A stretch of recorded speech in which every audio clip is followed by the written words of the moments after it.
Well, hello everyone, and welcome back to the Great Ace Attorney Chronicles. Previously, we pushed Ashley Graydon into a corner, big time. Or should I say, Ashley Milverton.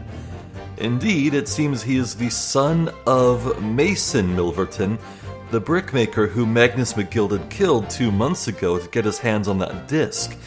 The music disc being leaked international secrets, encoded in Morse code, but with notes. We open up that music box, it can play 2 discs at once, and it forms Morse code. And, well, we know Graydon was in that shop going after the music box, and he even has a bullet wound in his arm to prove it. So, honestly, this might be his last gasp. He is giving one last testimony, well, maybe one last one, I don't know for sure just yet. And it's our duty to cross-examine him. One more thing before we start. Some YouTuber left a comment on one of my videos that pointed out that Ashley Graydon, initials AG, is, it has a secret meaning. AG is, on the periodic table, silver. This man is the silver to McGilded's gold, and that's really cool. Anyway, while these ruffians were jostling with the broker, I was still near the entrance to the shop.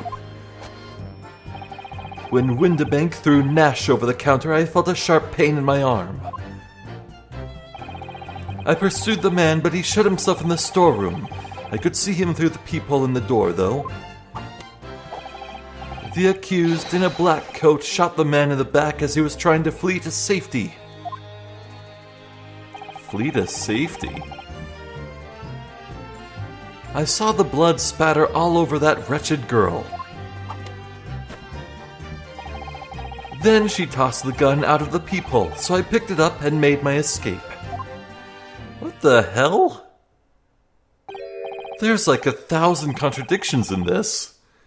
Escape where? That room's a dead end. What? What? Good gracious. This is quite extraordinary testimony. You claim, sir, under oath, to have clearly seen the defendant pulling the trigger.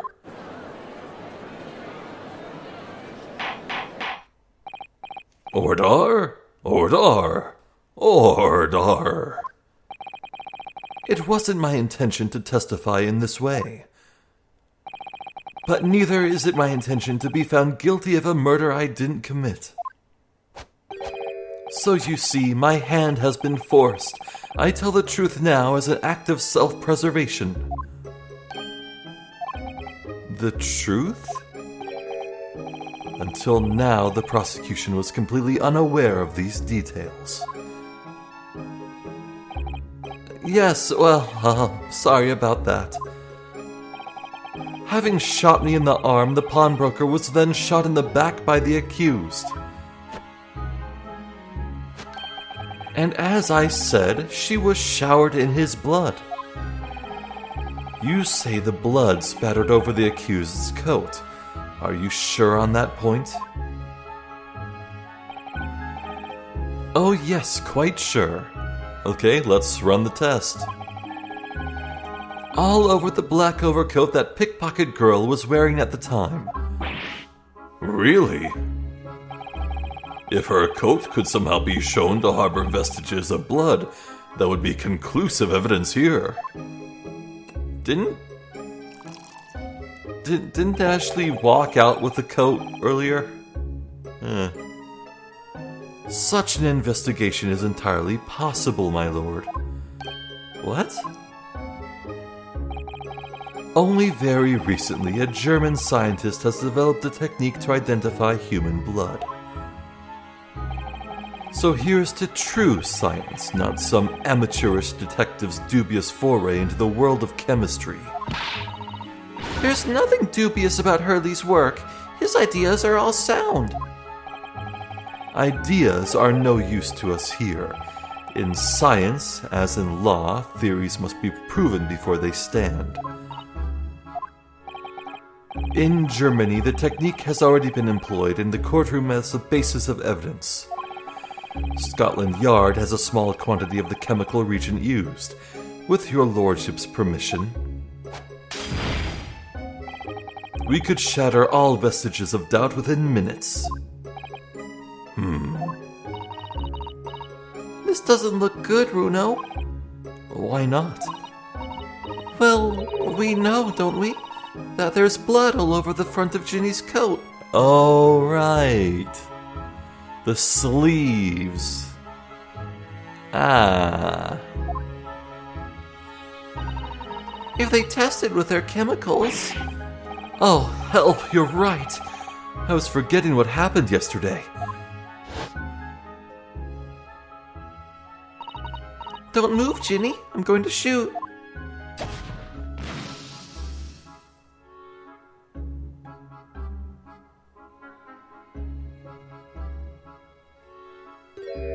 Did we ever find out who has purple blood?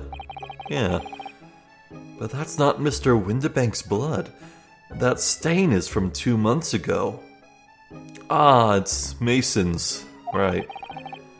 That's Mr. Mason's blood from when he was stabbed by McGilded, who was wearing the coat at the time. My lord, the defense objects to the test proposed by the prosecution. Overruled. Lord Van Zeeks, make it so at once. With pleasure, my lord. And while we await the results, the defense may proceed with the cross-examination. Once they find that blood on the overcoat, Gina will be... Counsel? Yes, my lord. Your cross-examination. Of course, my lord. If this cross-examination doesn't go well, if I don't manage to uncover some decisive evidence or a really compelling clue now, I have a very bad feeling about the outcome of this trial.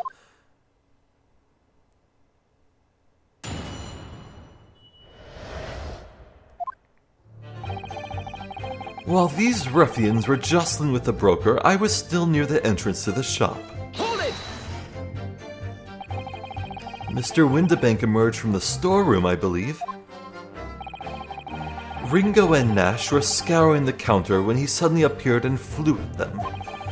He already had the revolver in his hand. Fortunately, I wasn't too close. I've never been so scared in all me life.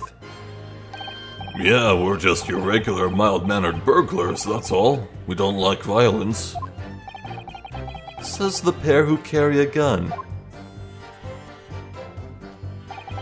What do you mean when you say you were near the entrance to the shop? I was in the doorway, running my eyes over the shelves of forfeited items. Looking for the music box, of course. The broker went for Nash in the first place. Then Ringo joined in, making it 2 against 1, so I assumed they could handle the situation. But I was wrong. I was trying to help me little bruv, but the old geezer chucked me over the bloomin' counter. So I pulled me gun on the old fella, and that soon made him scarper. The pair of you setting upon the poor defenseless pawnbroker together. Shame on you. Sorry, Gov. When Windibank threw Nash over the counter, I felt a sharp pain in my arm. Hold it! You mean that's the moment you were shot? Yes, though I didn't immediately realize what had happened, of course. Things crashed to the floor from the counter as the 3 men were brawling. It was at exactly that moment that it happened, so I didn't hear the gunshot. And the bullet went on to strike the calendar in the wall behind you. So it would appear. When I looked at my arm, I saw it was bleeding badly, so I wrapped my handkerchief around it. Seeing as I couldn't explain what had happened to a doctor, I had no choice but to wait for it to heal. I didn't imagine it would still be bleeding 2 days later. Did Mr. Windibank intend to shoot you, do you think? Well now, I don't imagine he even noticed I was there, to be honest. Perhaps the gun went off accidentally. Anyway, it didn't quite strike home. When I pulled my gun on him, he tried to shove me out the way. And then he scarpered through that door out back. At which point, what did you do?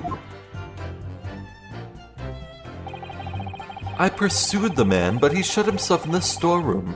I could see him through the peephole in the door, though. Hold it! You mean you chased after him? I don't recall the reason why, but I ran after him to the back of the shop. And what about the peephole in the door you mentioned? Well, unsurprisingly, the storeroom's door is a solid job, made of stout wood.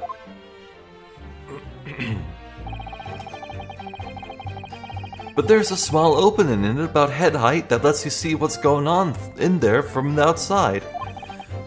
Actually, I should know that, shouldn't I? I looked through it myself that night.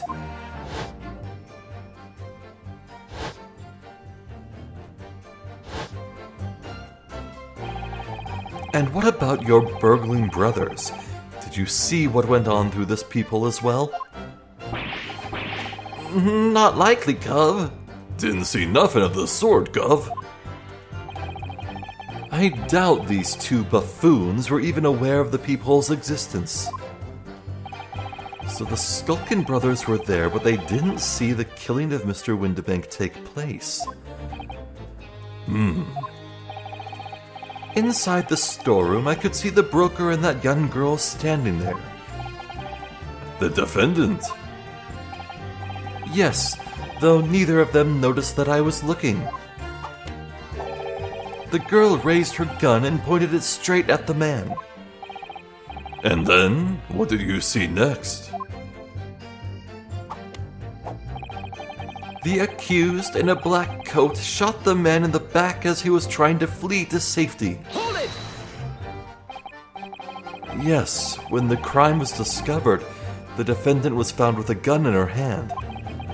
But that was Mr. Windibank's gun, from which only a single bullet had been fired. And as we've already established, Mr. Graydon, that bullet was fired at you. But no, it wasn't the broker's gun that the pickpocket girl had when I saw her. Yes, the bullet from Windibank's gun grazed my arm, and yes, the Skulkin's gun grounded the detective, but this was another gun entirely, a third gun. The broker's gun was not the murder weapon, so clearly there had to be a third firearm involved. In other words, the accused must have had her own gun with her at the time. Objection! But no other gun was found at the scene.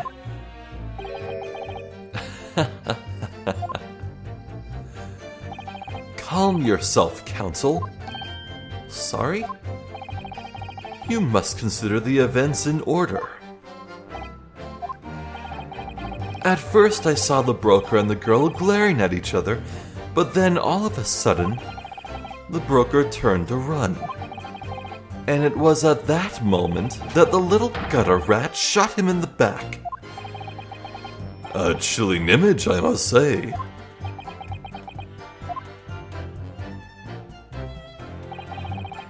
I saw the blood spatter all over that wretched girl. Hold it! All over her? Yes, through the peephole I saw it clearly. Of course, the stains are invisible now, what with the coat being such a dark color. But I assure you that garment is sullied with the victim's blood. Well, it is sullied with blood, that's for sure. But it's not Mr. Windibank's blood, is it?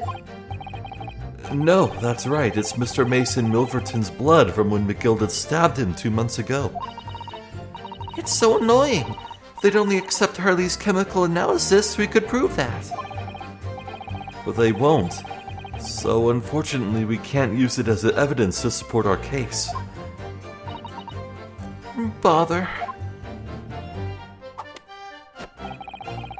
Then she tossed the gun out of the peephole, so I picked it up and made my escape. Hold it! Did I hear you correctly? She threw the gun out of the room? That's right. After the broker fell to the floor, she started walking over. Over where exactly? In the direction of the storeroom door, to where I was watching. Of course, I quickly retreated, and then the girl dropped the gun through the peephole onto the floor on my side of the door. But why on earth would she do such a thing? I couldn't tell you. Perhaps she was hoping to distance herself from the murder weapon. Without thinking, I went and picked it up. I suppose I was worried about just leaving it there in case any more tragedies took place. So it was you, in fact, who took the third gun from the scene of the crime. Yes, it was yours truly. I left the clear-up to my lackeys and left. Clear-up? We'd made a bit of a mess around the counters, so Mr. Whistle and Flute Ear told us to tidy up. He thinks he's our bloomin' mum sometimes. Well, I was paying you enough, by God.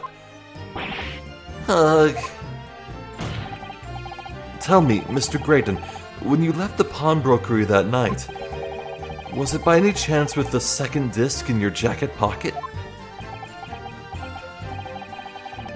You're like a bull at a gate, aren't you? Oh. What the hell? What the hell's going on here? Excuse me! Gentlemen. Ha. Ha. Ha. Ha. Something wrong, Sunshine? That should be my line. You do realize you were just violently shaking Mr. Skulkin? Blimey, this D's a bit of an hooligan, ain't he? What was going on just now? You saw him. He grabbed me whistle. Why the blazes, he said, didn't you mention the third gun when we got down to the station? And why didn't you? Because we didn't know nothing about it, or that flamin' peephole in the door. Sorry about that. I can be prone to losing my reg sometimes, not hurt, are you? Gor blimey, see the way he's looking at me? I'm telling you, this D gives me the willies. That was strange. The inspector doesn't normally get quite as worked up as that. He wouldn't normally grab someone. No, that wasn't like Gregsy at all. He's normally all sweetness and light, no matter what I say to him. Uh-huh. Yes, well, I think you might be a special case, Iris. Well, anyway, that was definitely out of character. Huh. My lord, requesting your lordship's permission to interrupt the cross-examination. Explain yourself, officer. I have the results of the test I was ordered earlier, my lord. Ah, the blood on the accused's overcoat. Thank you, officer. Very well, the cross-examination is hereby temporarily suspended. I presume you have no objection, counsel. No, my lord.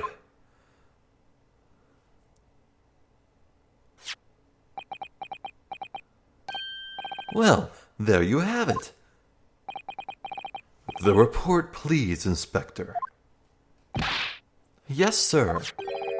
Traces of human blood were found on the overcoat of the defendant, Miss Gina Lestrade. From the extent of the stains, it would appear that they were the result of spattering following a gunshot wound. End of report. Goodness me. Uh-oh.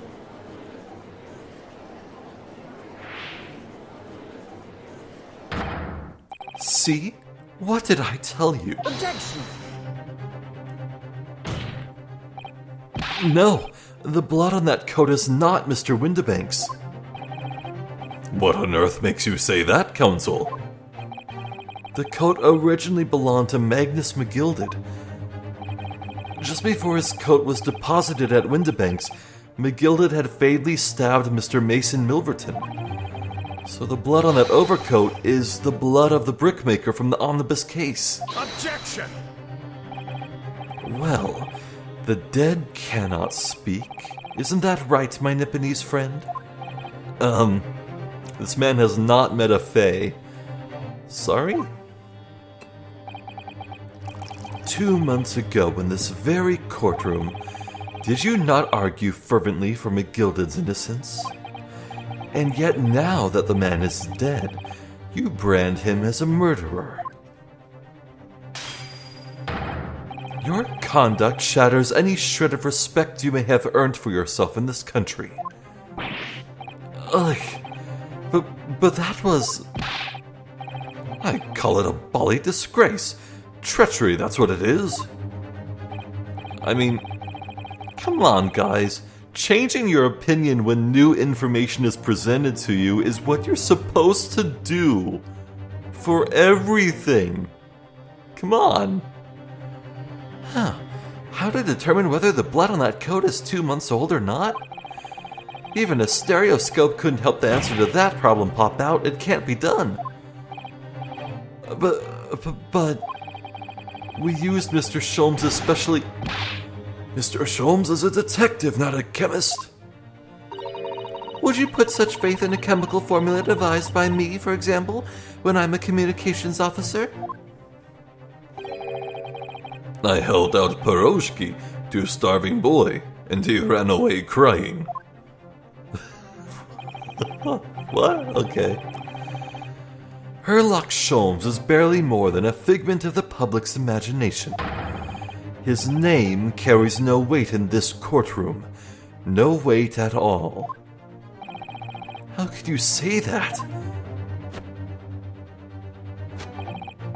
Victory is sweet indeed. This proves that my testimony is the whole truth from start to finish. How do you arrive at such a conclusion, sir?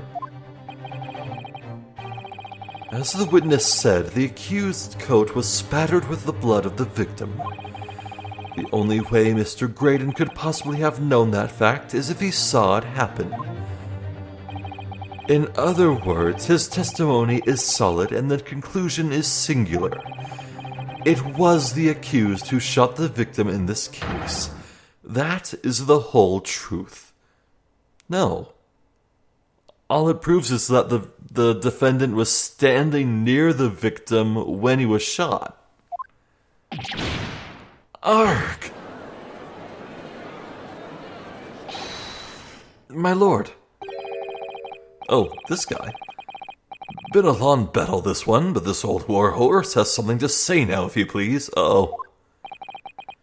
Mr. Foreman?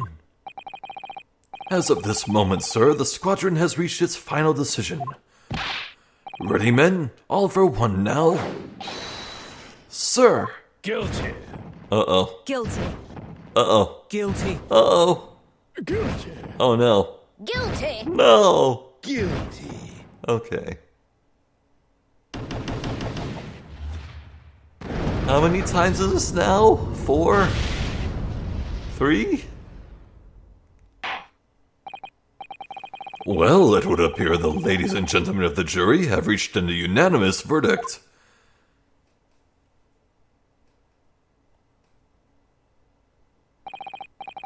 The defense has consistently failed to unpick this witness's testimony. Here's to any attempt you may make at unpicking the jurors' decisions being equally successful. Wag! I don't believe it. After I've come so far. How is it all unraveling on me so fast?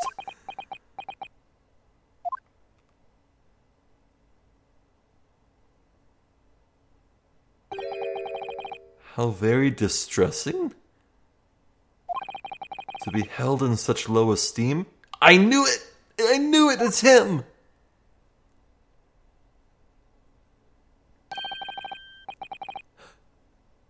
God damn it.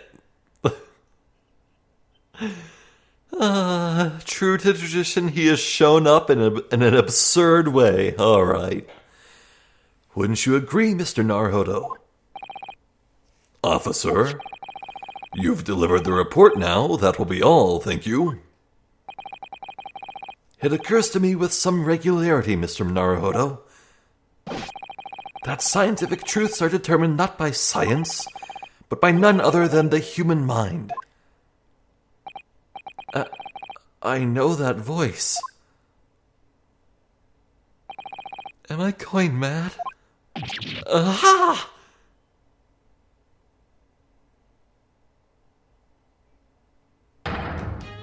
Mr. Sholmes! What is the meaning of this? Ordar? Ordar! Ordar! What business do you have here, detective? The last I heard, you were recuperating in hospital. As well I would be, had I not been set upon an errand. What errand? Hurley, it's really you! You're awake at last!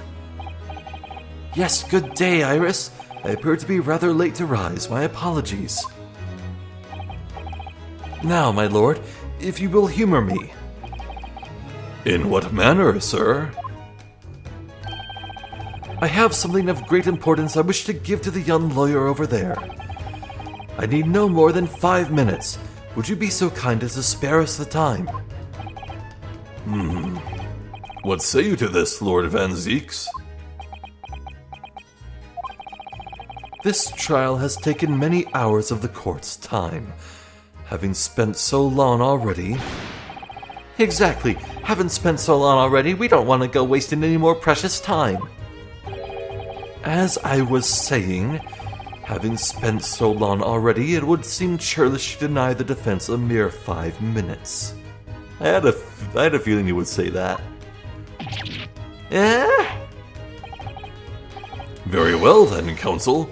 You have 5 minutes.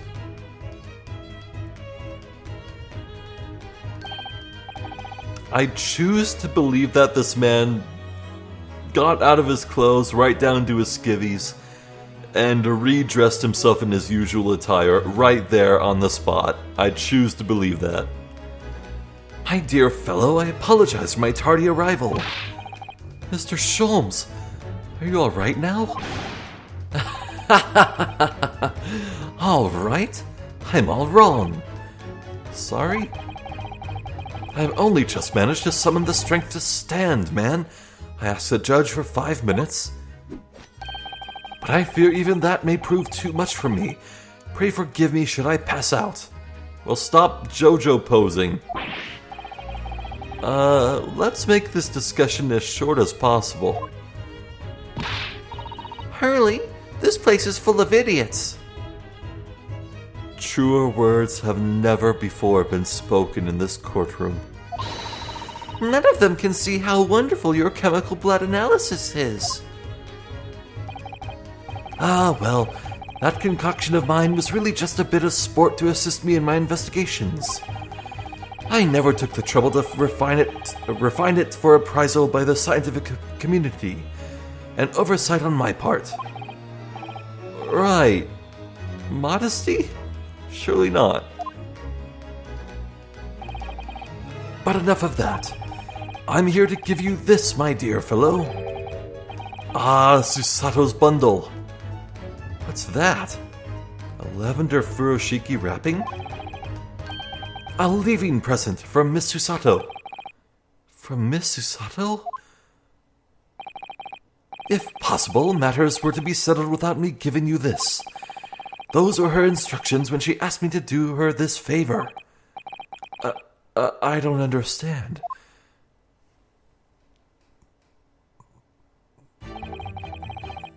Miss Susato foresaw today's events, I believe.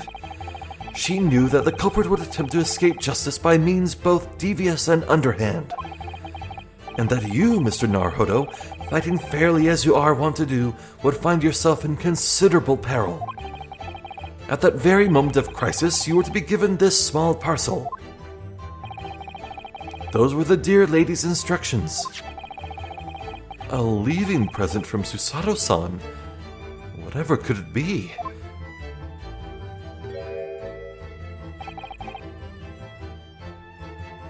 No!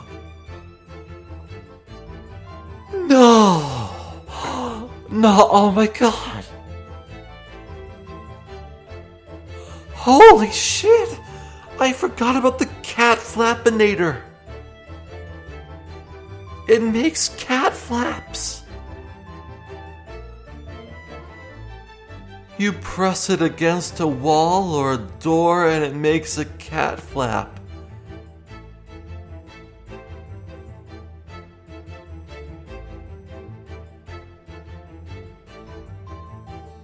And there is only one thing my mind is going towards right here and now.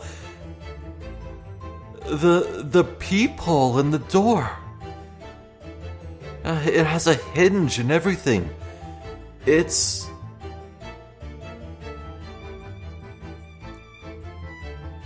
no way. No way. Oh my god. Oh, okay. Okay, my brain is doing a kickflip right now. What is this? Oh, it's the machine I made. Oh.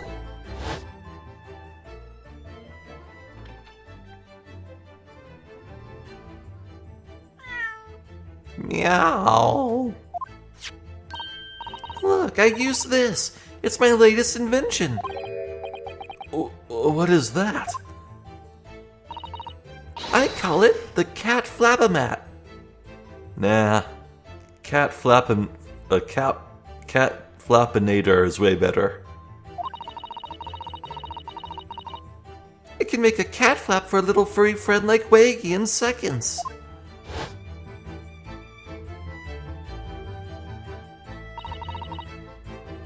What's Susie up to? Miss Susato muttered the following words before she left. I'm a failure. I don't deserve to be a judicial assistant. What? Didn't she say something like that?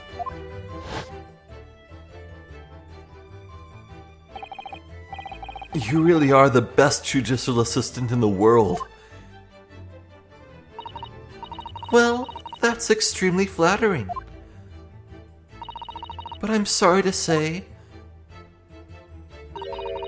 that I've been a complete failure.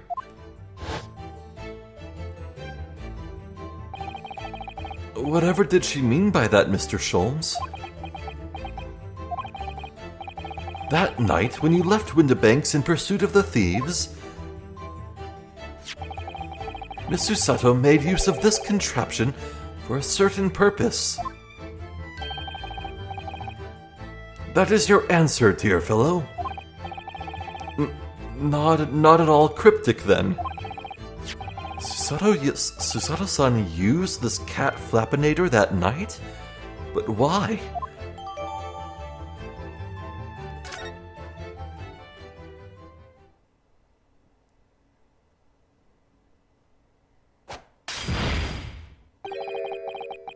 Your 5 minutes is over. We're out of time already?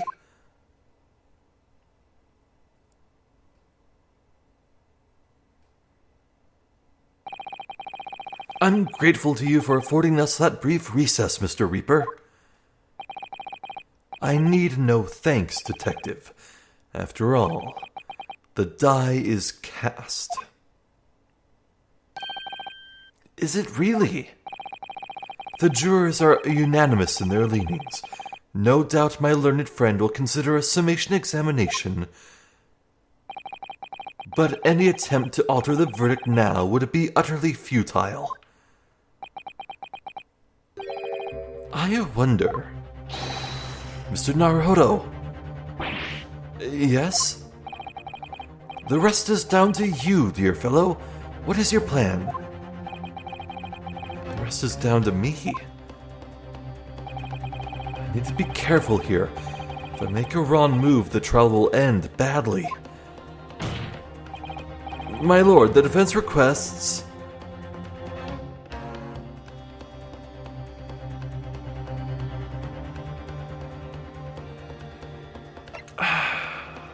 Wait, hold on. Let us look at this closely.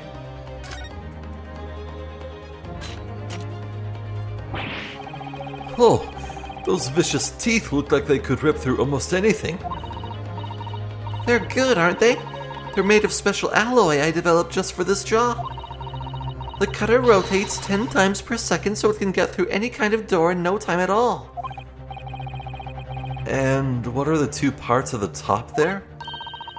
Ah, those are for attaching hinges to the section of door that gets cut out. Right, of course. Nothing can match this machine for power. It can make mincemeat of even the toughest of doors. It sounds so charming and friendly when you say what it's for, but it feels like the reality of the cat Flappinator is that it's a grim weapon of door destruction. Well, guy's so adorable. There's nothing I wouldn't do for him, even developing deadly weapons. That's fair. I would hope she'd do that.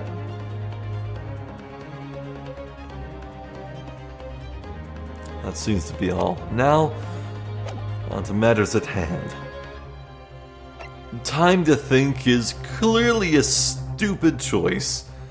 This trial's gone on long, and Ryunosuke has been afforded a lot of leeway.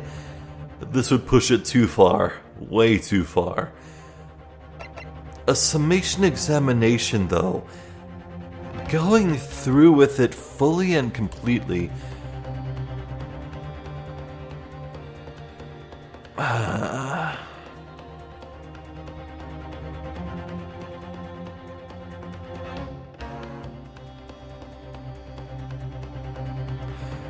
I think that every time we've ever had the jury suddenly spring forth a unanimous vote, it's been because they're misinformed, acting too brashly.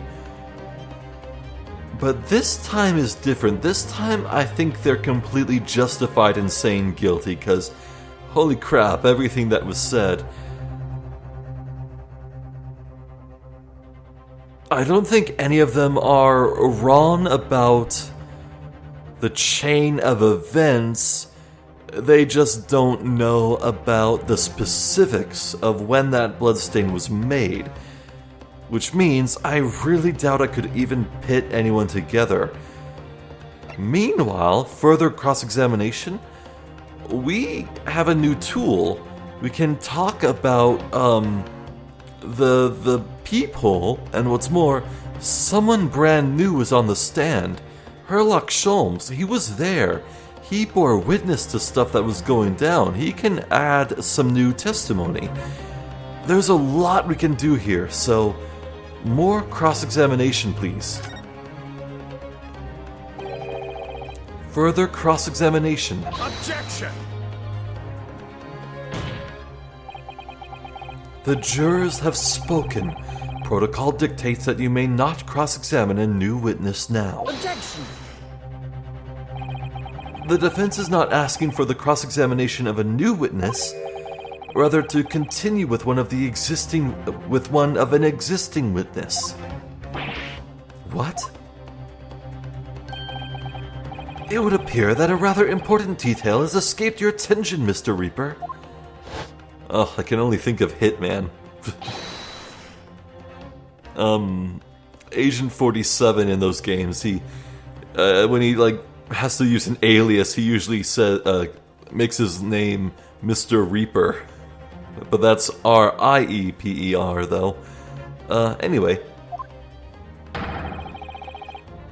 Requesting your lordship's permission to interrupt the cross-examination. Thank you, officer. Very well, the cross-examination is hereby temporarily suspended. I presume you have no objection, counsel? No, my lord. So nobody can say anything then? If Ryuno asks to resume his cross-examination of Mr. Graydon... The court is obliged to allow it. This is absurd.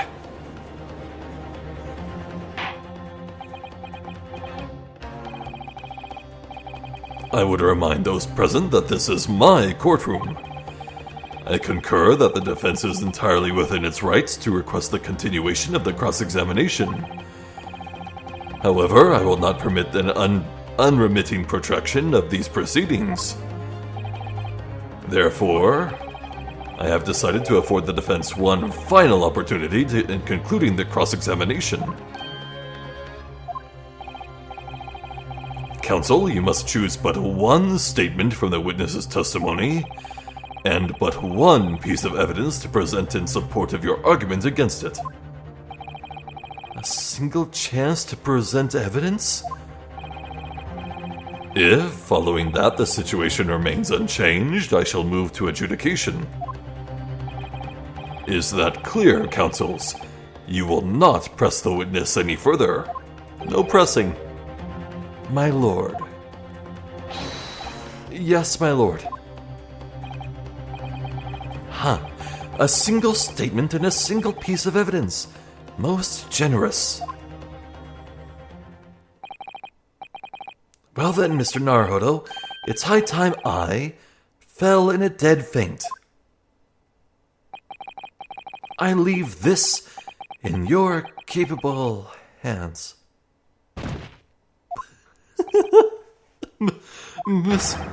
Mr. Sholmes! No!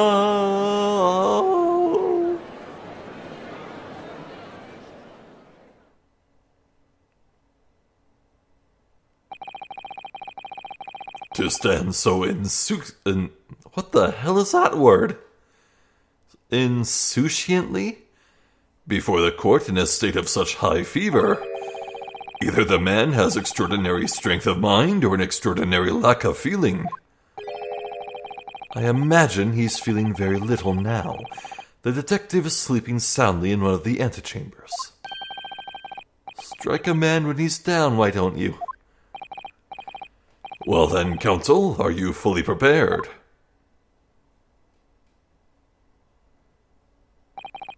Yes. One statement. One piece of evidence. I won't let Mr. Sholmes down, or Iris. And I won't waste this final chance that Susato-san has given me. This is going to decide the entire outcome of the trial. Very well then. Under the terms I have outlined, you may resume the cross-examination.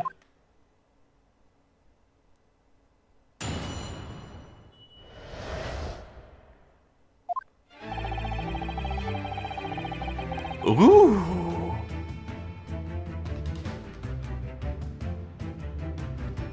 Oh, I don't think this song has ever played before.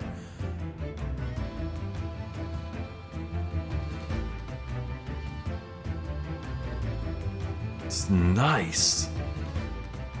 Got a bit of accordion in there. Man, I swear Capcom was inspired by Professor Layton after the collaboration. I associate the accordion music with him now. Layton, I mean.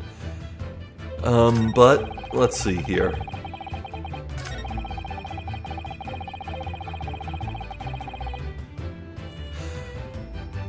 It's this. It's clearly this.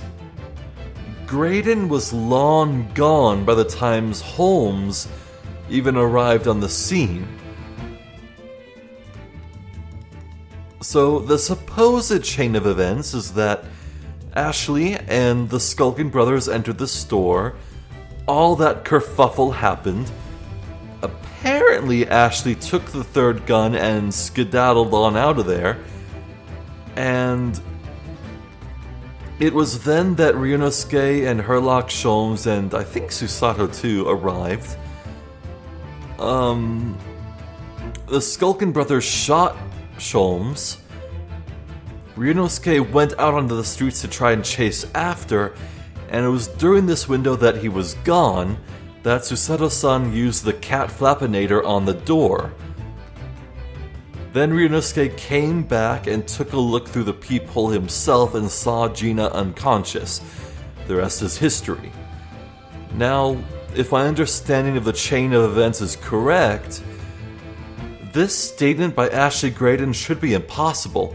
The peephole he's talking about didn't even exist yet. Plus, it's really freaking obvious that in order to succeed here, we have to use the brand new piece of evidence that was just handed to us in like 20 minutes worth of exposition.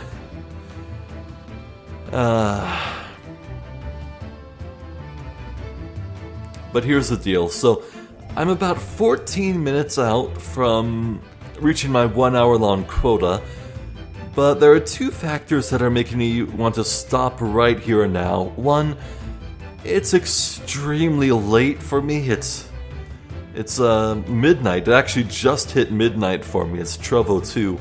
You can see in my phone here. And God, I am dead tired. I started this recording session with quite a bit of energy, but boy, that faded fast, and I feel like I want to just collapse into bed real bad. And two, I think this is it. Like, it, as in, final thing we're gonna do, maybe. And I think we might be barreling straight towards the credits. My goodness. Odds are pretty good that we're due for the finale next video, and I feel like starting it off with this little conundrum here, it will be pretty fitting, so yeah, I'm gonna end things here. I'm very glad that Herlock Sholmes made it to court. God, seeing him in the courtroom bouncing off the Reaper and the judge, yeah, I like it. I hope there's more of this in the next game. Hopefully when he's not in so much dang distress. Though I imagine that between Ryunosuke, Susato, and Sholmes, and maybe Iris, it could get a little crowded in the defense attorney's stand. I don't know what the proper term for it is.